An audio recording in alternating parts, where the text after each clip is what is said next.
ফার্স্টেই দেখতে পাচ্ছ একটি চমৎকার একটি এমসিকিউ, সেটা হচ্ছে কি বলছে এখানে, বলছে এক্স স্কোয়ার -5 -2√6 = 0 হলে এক্সের মান কোনটি।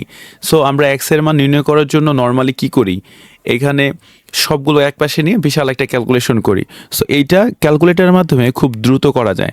তো আমরা যেটা করব, এখানে যেটা দেওয়া আছে এক্স স্কোয়ার -5 -2√6 = 0, এইটাকে আমরা কী করবো, এক্স স্কোয়ারটা এক পাশে রাখবো এবং বাকিগুলো আরেক পাশে নিয়ে যাবো, অর্থাৎ 5 + 2√6, অর্থাৎ -5 এবার শেষে হইল কি +5 এবং -2√6 এবার শেষে হইল +2√6।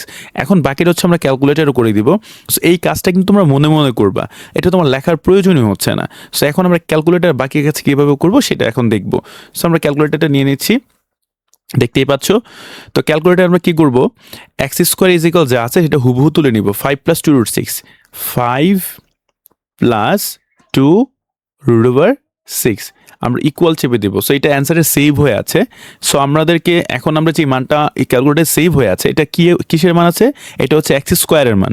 সো আমার দরকার হচ্ছে এক্সের মান। তো এক্স স্কোয়ার থেকে এক্সের মান পাওয়ার জন্য কী করতে হবে বলো তো, এক্স স্কোয়ার থেকে এক্সের মান পেতে হলে আমাদেরকে √ অ্যান্সার করতে হবে, অর্থাৎ এক্স স্কোয়ার যদি রুট করি তাহলে এক্স চলে আসে, √ অ্যান্সার করলে কিন্তু মানটা চলে আসে। দেখো মান চলে আসে 3.141626।